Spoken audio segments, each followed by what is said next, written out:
सियासत में दुश्मन कभी भी दोस्त और दोस्त कभी भी दुश्मन बन सकता है। लोकसभा चुनाव के दौरान हमने आपको तस्वीर दिखाई थी पूर्णिया की, जहां पर पप्पू यादव कई बार भावुक हो गए और वो कह रहे थे कि आरजेडी के लोग हमें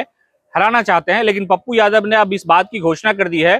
कि रुपौली में आरजेडी की जो उम्मीदवार है बीमा भारती, उसके लिए समर्थन का ऐलान कर दिया है। उन्होंने अपने चाहने वाले अपने कार्यकर्ताओं से अपील की है और कहा है कि कांग्रेस का मैं था, कांग्रेस का मैं हूं और कांग्रेस के लिए सियासी तौर पर बड़ी से बड़ी कुर्बानी दी जा सकती है। पप्पू यादव ने साफ तौर पर यह कहा है कि रुपौली में अब जो है बीमा भारती को उनका समर्थन रहेगा। उन्होंने सियासी तौर पर इन सारे मामलों को लेकर के पहले तो लोकसभा के दौरान जो बातें कही वो अलग थी, लेकिन अब जब से वो मेंबर ऑफ पार्लियामेंट बने हैं, लगातार वो ये कहते नजर आ रहे हैं कि राहुल गांधी इस देश के पीएम हो सकते थे, ये कमी हो गई और राहुल गांधी को सबसे बड़ा लीडर मानते हैं। लेकिन उन्होंने ये कहा कि इंडिया गठबंधन की उम्मीदवार है, रुपौली में उपचुनाव हो रहा है, तो ऐसे हालात में पप्पू यादव पर लोगों की निगाह थी। तो क्या पप्पू यादव ने साफ तौर पर जो तस्वीरें साफ की है और जिस तरह से समर्थन का ऐलान किया है और उन्होंने कहा है कि कांग्रेस यानी इंडिया गठबंधन की वो उम्मीदवार है और बड़ी कुर्बानी, बड़ा लक्ष्य अगर होगा तो छोटी कुर्बानी दी जा सकती है। तो साफ तौर पर यह कहा जा सकता है कि पप्पू यादव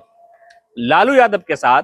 मतलब जो समर्थन का मामला अभी आया है उनके उम्मीदवार के लिए, तो कहीं ना कहीं तस्वीर बदल सकती है बिहार की। चाहे वो चिराग पासवान के लिए मुश्किलात हो, चाहे वो जीतन राम मांझी के लिए मुश्किलात हो, या ये कि मुख्यमंत्री नीतीश कुमार या एनडीए के नेताओं के लिए मुश्किलात हो। इसलिए लोग ये समझ रहे थे कि पप्पू यादव सियासी तौर पर शायद इंडिया गठबंधन के या राजद के जो उम्मीदवार हैं उनकी मुखालफत करेंगे, उनका विरोध करेंगे। लेकिन उन्होंने बाकायदा तौर पर यह कहा है, वीडियो के माध्यम से उन्होंने ये कहा है कि रुपौली में जो उपचुनाव हो रहा है, जहां से बीमा भारती आरजेडी की उम्मीदवार है, बीमा पहले जेडीयू में थी, जो सियासी हंगामा हुआ, इस दौरान कई सारा घटनाक्रम हुआ, लेकिन अब जो है पप्पू यादव ने इस बात की घोषणा कर दी है कि रुपौली में, हालांकि मौजूदा वक्त में वो यहाँ के सांसद है, तो सियासी तौर पर उनका एक प्रभाव है और अभी अभी हाल में ही चुनाव खत्म हुआ है, तो ऐसे हालात में पप्पू यादव पर लोगों की निगाह थी। लेकिन पप्पू के बयान से सियासत में एक तरह से समझिए कि संदेश यही जाता है कि सियासत में जो दोस्त होता है वो दुश्मन हो जाता है, जो दुश्मन होता है वो दोस्त हो जाता है। मौका, सियासत और सियासत की नजाकत, यही सारी चीजें नेता और कार्यकर्ता के भविष्य को लेकर के तरह तरह की बातें